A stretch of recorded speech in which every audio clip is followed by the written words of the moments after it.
السلام عليكم، الله يسعد صباحكم ومساكم كلواتكم يا رب. لا تواخذوني مقرب اليوم، طقس عنا بيتبدل كثير يا محي. انا بمرق بالنهار 4 فصول هيك، سبحان الله البلاد هي.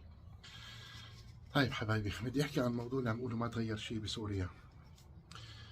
طيب ما تغير شيء، ليش زعلان؟ اللي بيقول لك ما تغير شيء هذا اعتبره يتيم او شبيح، بده ينكس بالدولة، بده ينكس بالحكومة الجديدة. يعني بيقول لك ما تغير شيء.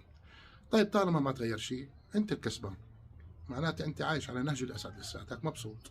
ما تغير شيء. نحن لازم نزعل كثوار، 14 سنة تهجرنا وتبهدلنا وضاع عمرنا، نحن لازم نزعل.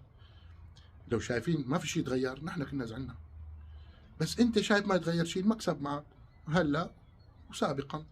طيب صار يطلعوا لنا يقولوا على ايام بشار كان احسن، بشار الاهبل. اوه معناتها بدهم بشار ما تغير شيء وما تغير شيء، جيبوا لنا هداك يركب على ظهرنا. ظهرنا نمل، بده مين يركب علينا ظهرنا؟ طيب هذاك هرب مشي حاله.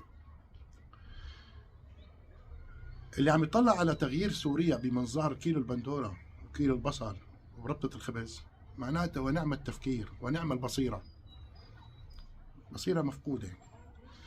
حنقول كيلو البندوره، نحن حنحكي عن شغلات صغيره. مثلا كيلو البندوره كان ب 2000 ليره، وكانت ربطه الخبز ب 500، وكان كيلو البصل على بطاقه الذكيه يطلع لك ب 500 ليره ب 600 ليره الكيلو. اوكي، هلا مثلا 4-5 اضعاف. طيب هلا عم تتعمر البلد شوي شوي ان شاء الله، انا هيك شايف الحمد لله، هي بسيطه شايفها. المهم انت اخذوا منك حق كيلو البندوره 2000، من الطرف الثاني شو عم يعملوا فيك؟ نهبوا حق بيتك، سرقوك، بيعوك بيتك، بيعتقلوا ابنك. تعرف وين ابنك؟ بتروح حق بيتك كله. بياخذوا لك سيارتك، بيسرقوا لك اياها. شبيح اخذ لك اياها، راحت السياره. عندك ارض بيجبروك انك تبيعهم اياها غصب عنك بسعر زهيد، راحت. بتوقف على حاجز بشلحوك مصاري، بتجيب معك شغله بشلحوك اياها على الحاجز. يعني اللي حقه كيلين 2000 ليره كيلو بندوره صار حقه 100,000. احسبها انت شغله حسابيه، صار حقه 100,000 و50,000، وعايش برعب وخوف، وابنك متخبي بالبيت خايف من الجيش. شو حدا ياخده وعم تصرف عليه انت.